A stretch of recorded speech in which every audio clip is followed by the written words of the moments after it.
눈을 뜨고 또 저녁에 눈을 감는 순간까지 예수님의 이름을 과연 몇 번이나 부를까요? 예, 세보셨습니까? 하나, 둘, 셋. 새벽에 기도하지 않은 사람들이라면 아마도 예수님의 이름을 떠올리기조차 힘들 것 같습니다. 그러면 출근 시간에는 어떻겠습니까?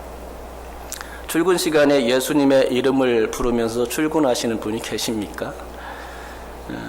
아마 그런 분은 별로 없을 것 같네요. 그렇죠? 출근하는 것도 바쁜데 무슨 예수님 이름이겠습니까? 그렇다면 직장에서 하루 종일 일하면서는 어떨까요? 예수님의 이름이 입에 붙어 있겠습니까? 또는 가정에서 전업주부 일을 하면서는 어떨까요?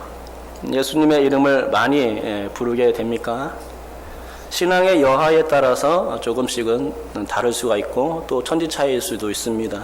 또는 분주함의 정도에 따라 아주 많이 다를 수가 있겠지요. 그러면 퇴근길이나 퇴근 후 집에서 저녁 시간을 보내면서는 어떻습니까? 예수님의 이름을 부르면서 하루를 마무리 짓습니까? 아마 거의 보기 힘든 장면일 겁니다. 예수님의 이름을 몇 번 부르는가 하는 이것은 그래서 굉장히 중요한 일입니다. 저는 주 예수의 이름을 몇 번 부르는가가 곧 자신의 신앙일 거라 생각합니다. 하루에 예수님의 이름을 한 번도 안 부르는 사람, 그런 사람과 예수님의 이름을 식사 때 딱 3번만 부르는 사람 간에는 분명한 또 차이가 있겠죠? 그것도 미묘한 차이입니다. 밥 먹을 때라도 예수님의 이름을 부르는 사람들은 그래도 신앙의 형태는 갖추고 있는 겁니다. 하지만 전혀 부르지 않는다면 이거는 좀 문제가 있는 거죠. 그러면 하루에 10번 예수님의 이름을 부르는 사람과 왼종일 예수 이름만 불러대는 사람을 비교할 때에 어떨까요? 둘의 신앙이 역시 비교가 되지 않겠지요. 하루 왼종일 예수님만 바라보고 그분 없이는 못 사는 사람들은 하루 10번만 부르는 것으로는 만족하지 못합니다. 그래서 10번만 부르는 사람과는 신앙이 견줄 수가 없는 것이죠. 옆구리만 찔러도 예수라는 이름이 절로 이렇게 착 찔러면 예수 이렇게 착 찔러도 예수 이렇게 나오는데 어떻게 견줄 수 있겠습니까? 그죠? 어쩌다가 예수 이름을 떠올리는 그런 사람들과 전혀 그 비교가 안 되는 것입니다. 여러분, 베드로와 요한은 예수님의 이름을 하루 종일 불러대는 사람들이었습니다. 그분들의 머리를 제가 해부해 본 적은 없습니다. 하지만 아마도 그분들 머릿속에는 오직 예수 이름만 가득 찼을 것이라 생각합니다. 본문에서도 그들은 예수 이름을 지금 토해내고 있습니다. 베드로의 입술에서 예수의 이름이 터져 나온 것이죠. 왜 그렇습니까? 왜냐하면 그들로선 그게 당연했기 때문입니다.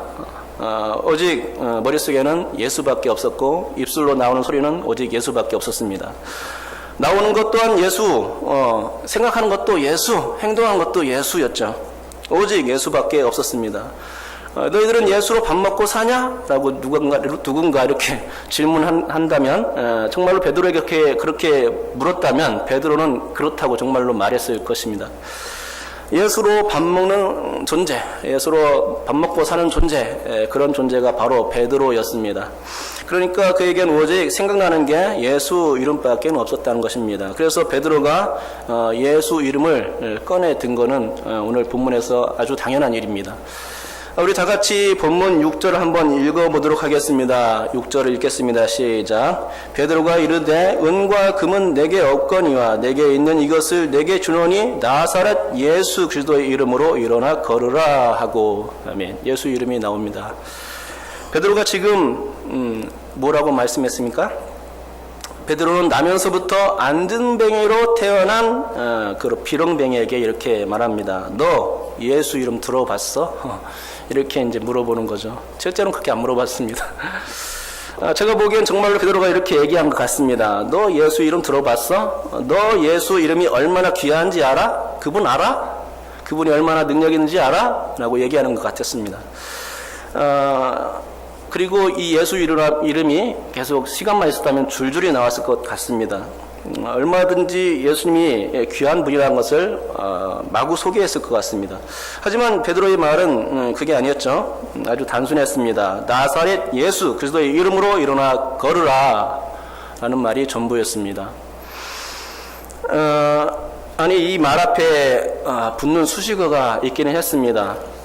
하지만 그 말도 역시 똑같은 말이었습니다. 뭐냐 하면 은과 금은 내게 없다 하는 말과 내게 있는 이것을 내게 주노니 라는 말이었기 때문이죠. 결국 이 말을 합하면 난 내게 보태줄 돈이 없어 하지만 내가 가지고 있는 예수의 이름은 줄 수 있어 라는 거였습니다. 여러분께서도 이 베드로와 같이 여러분이 가지고 있는 그 예수의 이름을 사람들에게 꺼내 보여줄 수 있기를 주님의 이름으로 축복합니다. 만나는 사람 그 누구에게든 상황과 장소와 시간 등을 가리지 말고 예수님의 이야기로 꽃을 한번 피워봐 주시기 바랍니다. 여러분이 예수 그 이름의 능력을 붙들고 예수님을 담대히 전할 수 있는 입술이 될 수 있기를 주님의 이름으로 축복합니다. 그에 모이면 남들 헐뜯고 속닥거리는데 시간을 투자하지 말고 예수 이름으로 은혜를 나누는 일에 온갖 시간을 투자할 수 있는 여러분 될 수 있기를 주님의 이름으로 축복합니다. 직장이든 가정이든 심지어 길거리에서든 혹여 화장실에서라도 예수님의 이름을 부르며 그분을 찬송하며 그분을 신뢰하는 기도를 드릴 수 있기 바랍니다. 맞습니다. 우리는 온통 예수 이름으로 도배된 생활을 해야 맞는 것입니다. 그래야 신앙인이고 마땅한 것이죠. 초대교회 성도들이 그랬습니다. 그들은 예수 이름으로 필요에 따라서 나누었고 또 예수 이름으로 물건을 서로 통용했으며 예수 이름으로 모여서 기도했고 또 애창과 성찬을 나눴고 예수 이름으로 예배를 드렸던 사람들이었습니다. 가는 곳마다 예수님의 이름을 사람들에게 전했고 예수의 이름이 없는 곳을 찾아가며 그곳에 예수님의 이름을 심어주려 노력했습니다. 그것이 바로 전도였고 선교였죠. 예수님의 이름이 없는 곳에 능력이 없고 예수님의 이름이 없는 곳에 구원이 있을 수 없기에 초대교회 성도들과 사도들은 예수님의 이름을 가는 곳마다 가지고 갔고 또 그것이 예수로 평안하기를 빌며 예수의 이름을 선물로 베풀어 주었던 것입니다. 그렇게 되자 믿는 사람들이 어떻게 됐습니까? 기하급수적으로 늘게 되었죠. 예수 이름을 전할 때에 능력과 기사가 끊이질 않게 된 것입니다. 이것이 초대교회의 역사입니다. 그렇습니다. 이게 우리가 다 해야 할 일이죠. 초대교회 사람들만 해야 될 일이 아니고 우리가 해야 될 일입니다. 예수 이름을 붙들고 전하는 그 일, 바로 그 일을 우리가 해야 하는 것입니다. 지금 베드로가 한 일이 바로 그것이죠. 자기가 가지고 있는 것, 그리고 가장 잘 할 수 있는 일, 그리고 가장 영광스러운 일, 결코 썩지 않을 면류관을 얻기 위해서 예수의 이름을 꺼내 든 겁니다. 내게 있는 이것을 내게 주노니 라고 당당하게 말했던 것이죠. 내게 있는 것, 그것이 무엇이었습니까? 바로 예수 이름이었습니다. 그런 예수의 이름을 꺼내 들고선 재차 이렇게 말했습니다. 나사렛 예수 그리스도의 이름으로 일어나 걸으라. 이 말씀은 곧 능력의 말씀이 되었습니다. 이렇게 외치자 어떻게 되었습니까? 정말 그 말씀에 힘이 있었습니다. 걸었습니다. 정말 놀라운 일이 벌어진 것입니다. 그래서 모두가 입을 다물지 못했습니다. 하고 입을 다물지 못했어요. 모두가 놀란 거죠. 안전뱅이가 걷다니 말도 됩니까? 말이 안 됩니다. 안전뱅이가 뛰어다닙니까? 어떻게 뛰어다닙니까? 성령의 역사가 아니고서는 뛰어다닐 수 없는데 그런 역사가 일어났던 것이죠. 그 안전뱅이 발과 발목이 곧 힘을 얻게 된 것입니다. 누구 때문에 그랬다고요? 바로 예수의 이름 때문에 그런 것입니다. 예수의 이름이 힘있게 선포되니 위대한 능력이 나타났던 것이죠. 치료 역사가 나타난 겁니다. 하지만 베드로는 이 안전뱅이를 고치려던 게 사실은 아니었습니다. 그를 고친 건 단지 그가 베드로의 눈에 띄었기 때문입니다. 그뿐입니다. 만약 베드로의 눈에 띄지 않았더라면 본 사건은 결코 없었을 것입니다. 그리고 당연히 베드로는 자기가 원래 하려던 일에만 집중했을 것입니다. 그러면 베드로가 지금 하려던 일이 무엇입니까? 그것은 다른 게 아닙니다. 그 일 역시 예수의 이름을 붙드는 일이었습니다. 그것은 무엇이냐? 유대인들은 하루에 3번씩 기도 시간을 정해놓고 기도했는데 3시, 6시, 9시가 그 기도 시간입니다. 오전 9시, 12시, 그리고 오후 3시 이렇게 세 번 기도 시간을 정해놓고 기도했죠. 지금 베드로는 제9시 기도 시간을 지키려고 성전에 가던 중이었죠. 그러니까 기도하러 가던 중이었습니다. 그러다가 안진뱅이를 보게 된 겁니다. 그리고 예수 이름으로 치료하게 된 것이죠. 제9시 하면은 현실 시간으로 몇 시입니까? 제9시 하면은 오후 3시이죠. 제9시. 아마도 하루의 마지막 시간을 예수님을 붙드는 일로 마감하고픈 것이 베드로의 생각이었을 것이라 생각합니다. 아니 초대교회 성도들 모두는 기독군들이었습니다. 교회에 기독군들이 많으니 성령의 역사가 끊이질 않았던 것입니다. 기독군들이 많을 때 교회가 힘을 얻는 것입니다. 베드로가 바로 그 장본인이었죠. 그래서 하루를 시작할 때 기도를 시작하고 또 한낮 동안 주님의 이름을 부르고 또 마무리 지을 때도 역시 주님의 이름을 부르고 마무리를 지었던 것입니다. 여러분도 이 베드로와 같이 기독군이 되시기를 바랍니다. 기독군이 많아야 교회가 건강하고 기독군이 많아야 하나님의 역사가 일어나는 것입니다. 예수 이름을 부르는 일이 많은 교회가 참으로 건강한 교회죠. 제 생각인데 우리 교회가 기독군이 많은 교회, 주여 삼창하는 교회, 이런 교회가 됐으면 좋겠습니다.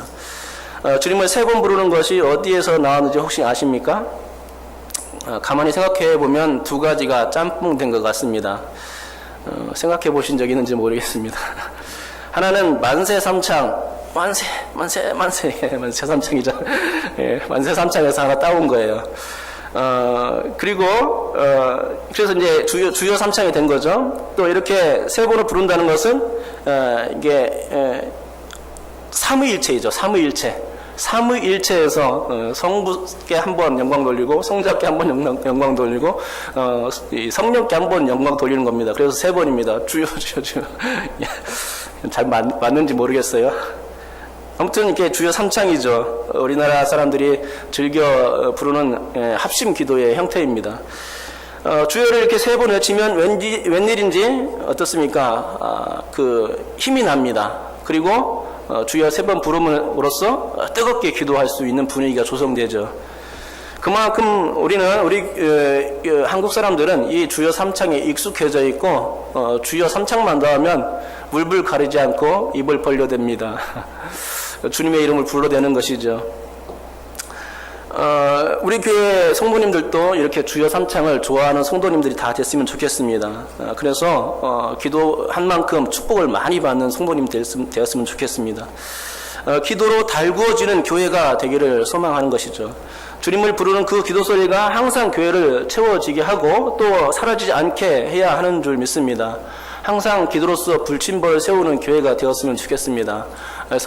성전에 기도하는 사람이 끊이지 않는, 그 발길이 끊이지 않는 그런 교회가 되었으면 합니다. 우리 한 사람 한 사람이 그렇게 기도꾼이 된다면 우리 교회는 예수 이름으로 충만한 교회가 될 줄 믿습니다. 그렇습니다. 이건 제 작은 소망입니다. 그러나 정말 그랬으면 합니다. 아무튼 제가 하려는 얘기는 베드로가 지금 기도하러 가던 중이었다는 거지요. 기도하기 위해서 성전을 찾아간 겁니다. 성전을 찾는 베드로에겐 뜨거움과 능력이 용솟음 쳤습니다. 언제든 자신 안에 간직된 예수가 있었고 또 그 예수에 대한 열정을 결코 감출 수가 없었습니다.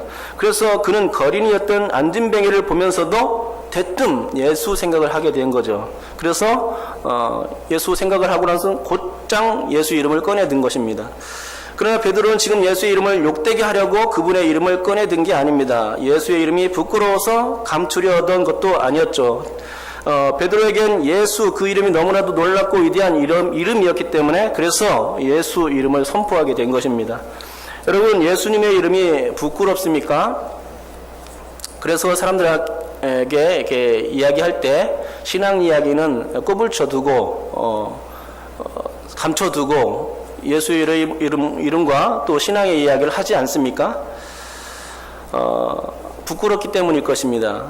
하지만 우리가 예수 이름을 당당하게 꺼내놓고 담대히 예수님을 전할 수 있기 바랍니다.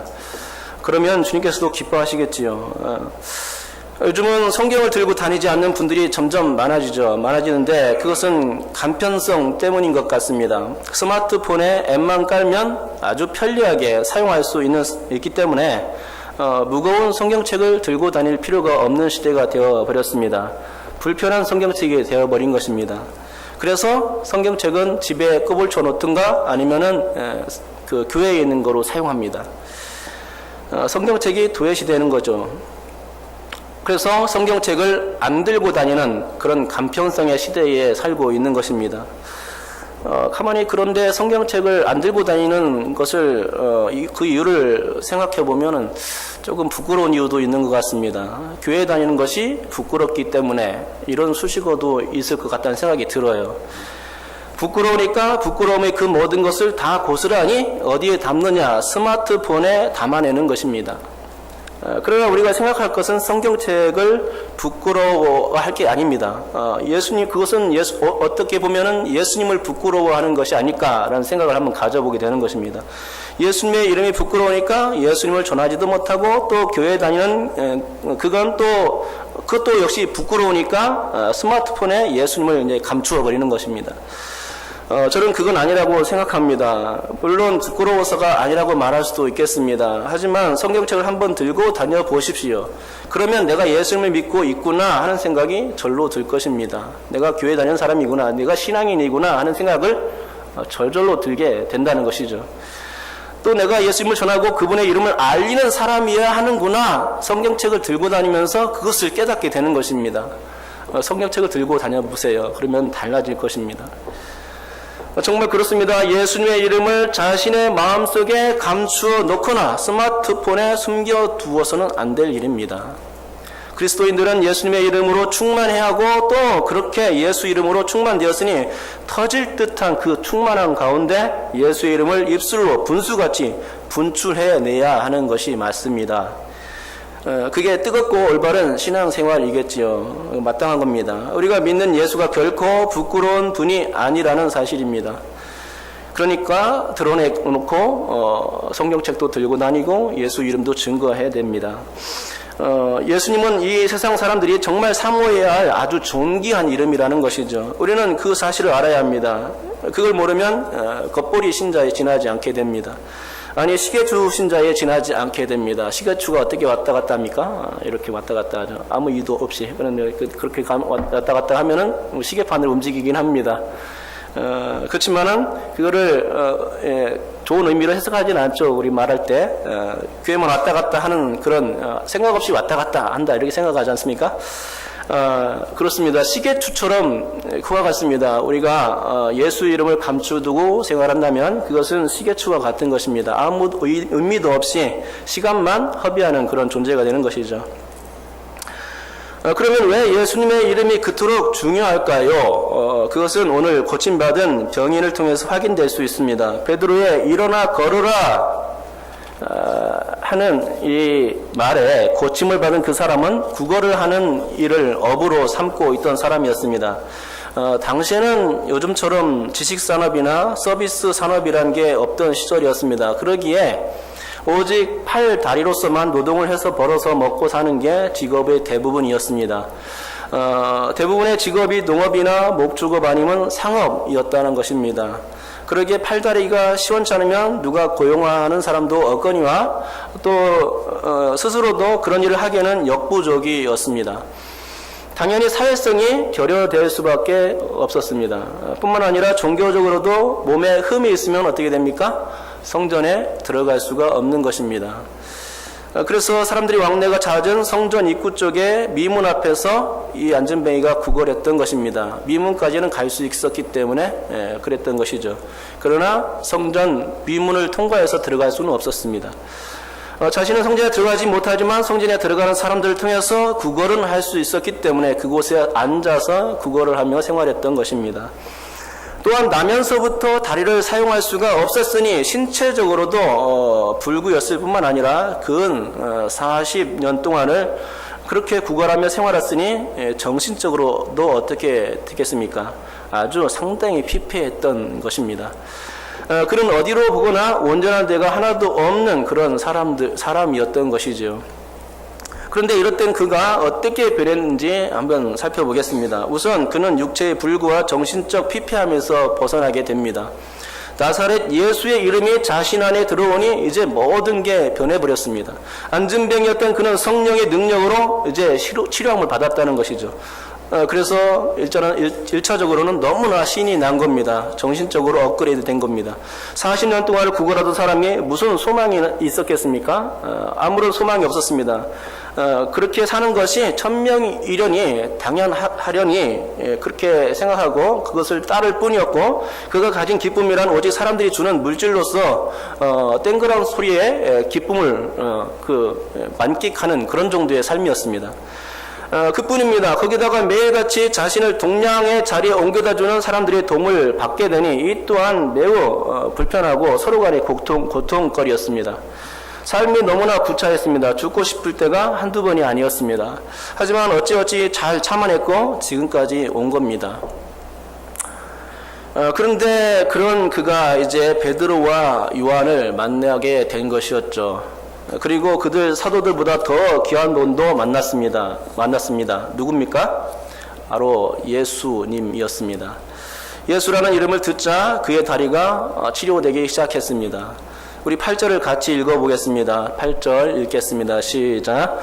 뛰어서서 걸으며 그들과 함께 성전으로 들어가면서 걷기도 하고 뛰기도 하며 하나님을 찬송하니. 아멘.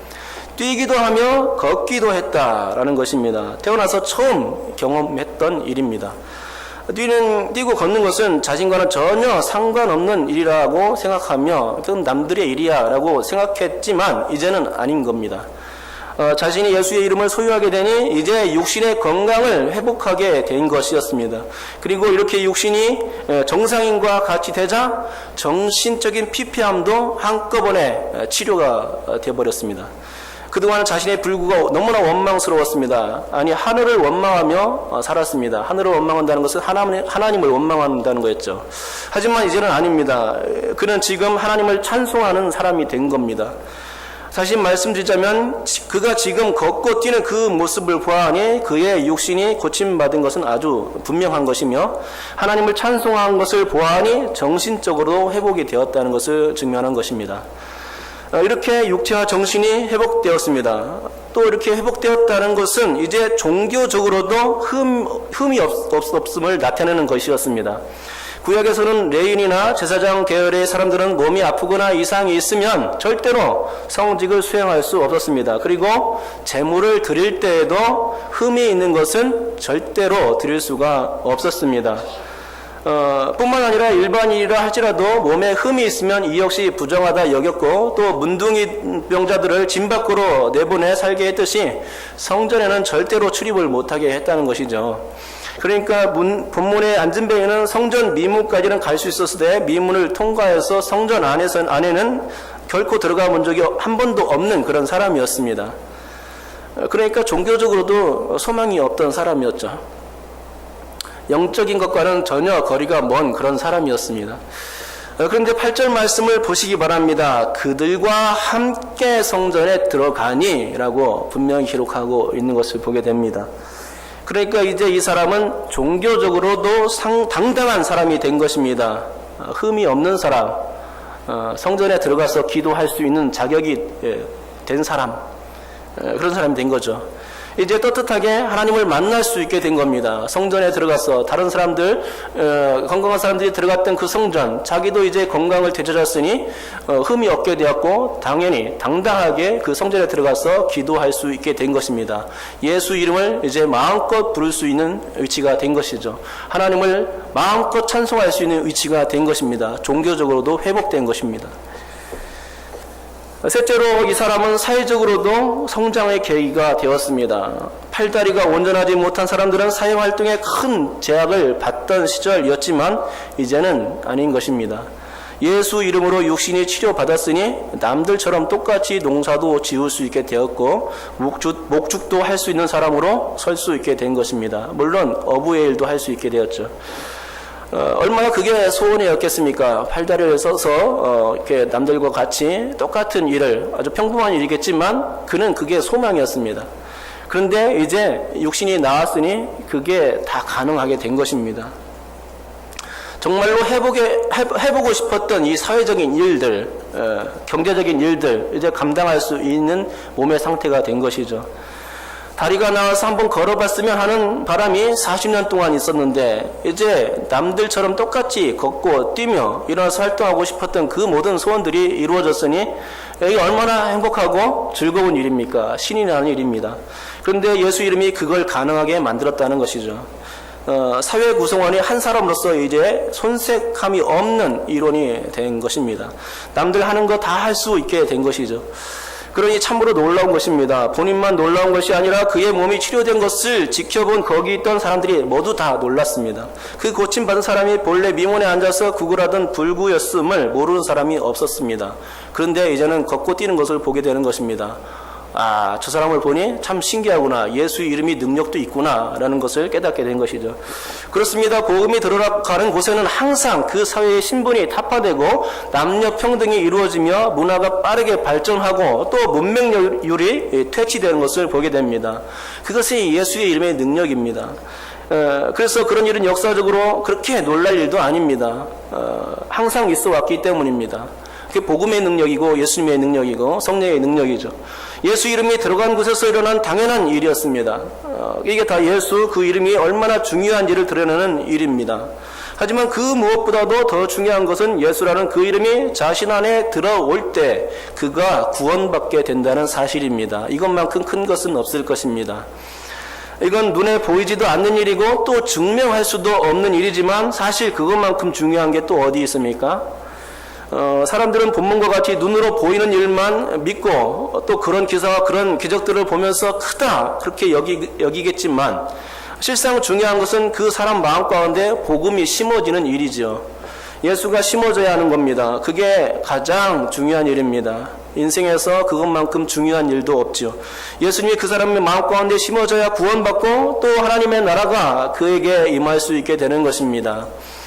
여러분, 우리 안에 예수가 있습니까? 예수님의 이름이 여러분을 주장하고 있습니까? 하루에 예수 이름을 몇 번씩이나 부릅니까?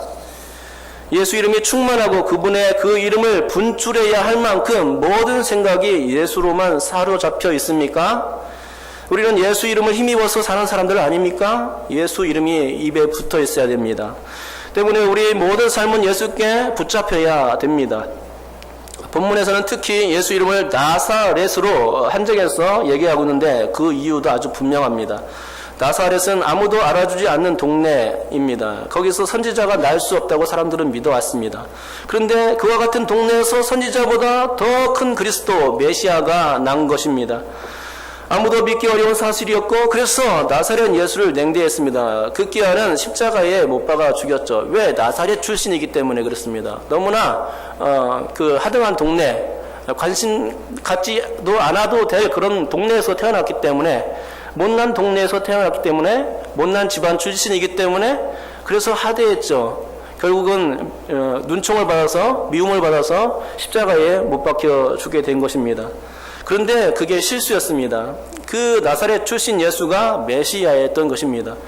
이는 참으로 놀라운 사실이었고 예수를 죽이는 데 일조했던 그 많은 사람들이 예수가 메시아다라는 그 말을 듣자 마음이 뜨끔했고 가슴이 찔려왔던 것입니다. 그렇습니다. 예수께서 나신 곳은 누추한 마구간이었고 자라나신 곳은 초라한 마을 촌구석이었습니다. 한마디로 예수님의 그 스펙은 아주 형편없는 스펙이었습니다. 자랑할 게 전혀 없는 그런 삶을 살았습니다.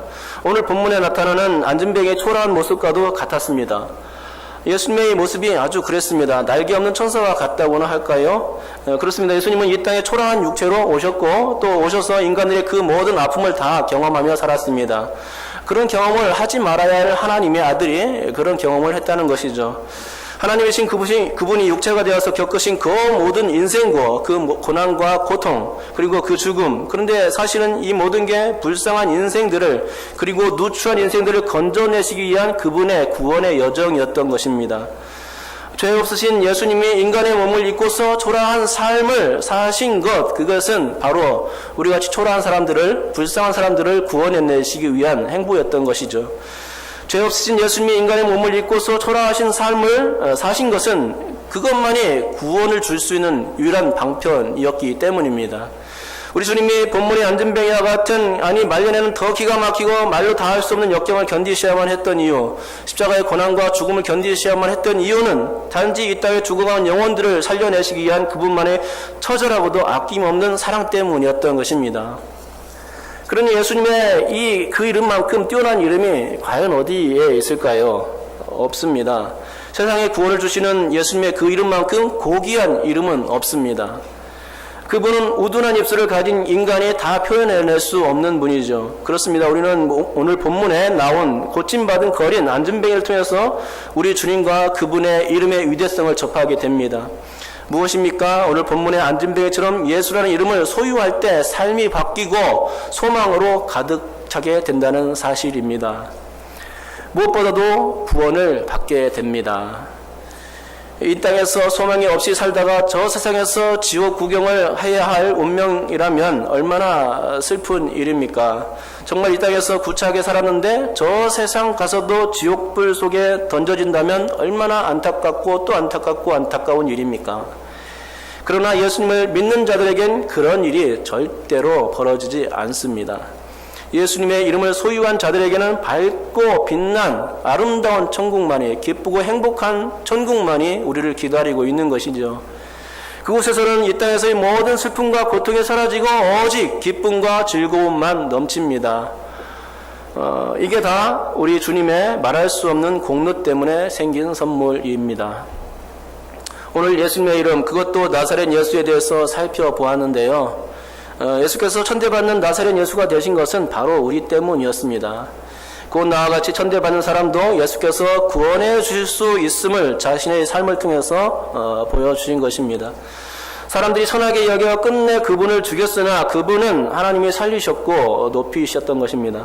만왕의 세우신 것이죠. 그러니까 우리가 본문의 이 거린 안진뱅이와 같이 그보다 더 초라하고도 더 천한 삶을 산다 할지라도 예수님의 이름, 그 나사렛 예수의 이름만 붙든다면 이제는 완전히 180도 달라진 그런 삶이 이루어지고 소망이 있는 삶이 되는 것입니다.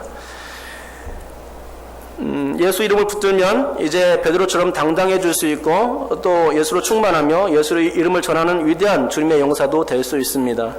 오늘 여기 모인 우리 모두가 그렇게 되길 소망합니다. 오직 예수의 이름, 그 이름의 위대함의 그 가치를 붙들고서 항상 주님과 동행할 수 있는 승리의 삶 살기를 주님의 이름으로 축복합니다. 기도하겠습니다. 하나님 아버지 감사합니다. 하나님 아버지 오늘 또 말씀을 들었습니다. 왜 이렇게 주님의 말씀은 귀한지요? 성경 말씀은 왜 우리에게 이렇게 귀한 말씀을 증거해 주는지요? 우리가 이 말씀을 읽을 때 꿀송이 같습니다. 하나님 아버지 예수의 이름을 우리에게 준 것을 너무나 감사드립니다. 예수 이름을 우리가 붙들지 않았다면 어떻게 되었을까요? 우리는 뻔히 지옥에 갈 것이 뻔합니다. 하나님 아버지, 그런데 지옥 불구덩이에서 고통받는 일을 면하게 하시고 우리 하나님의 영생이 주어지는 그 천국에서 영원한 기쁨을 누리게 하심을 감사합니다. 하나님, 우리는 분명히 믿습니다. 주님을 믿을 때 소망이 있고 또 구원을 받고 영생을 누릴 수 있게 된다는 사실을 말입니다. 그것은 안전뱅이의 모습을 통해서 분명히 깨닫게 됩니다. 그가 예수 이름으로 고침받고서 완전히 다른 사람으로 변했다는 것입니다. 예수의 이름이 그것을 가능케 한 것입니다. 우리가 예수의 이름을 붙들면 우리가 이 땅에서도 행복하고 또 저 하늘나라에 가서도 영원한 행복을 누릴 수 있을 줄 믿습니다. 하나님, 그러므로 우리의 삶이 어떠해야 되겠습니까? 그 영원한 기쁨을 우리에게 주신 그 소망을 생각하면서 우리의 입술이 예수를 부끄러워하지 아니하고 예수를 증거하는 담대함이 베드로처럼 있어야 된다는 것입니다. 예수의 이름으로만 살 수 있는 복음의 능력이 우리에게 주어져야 한다는 것이죠. 이 사실을 우리가 깨닫게 도와주시옵시고 정말로 예수 없이는 못 사는 삶이 되게 도와주시고 예수 전하지 않으면 하나님 아버지 안 될 만큼 그런 괴로움이 우리 마음에 충만하게 도와주시옵소서. 예수 이름밖에 없다는 사실을 잊지 않게 도와주시옵소서. 모든 것을 감사드리며 예수님의 이름으로 기도드립니다. 아멘.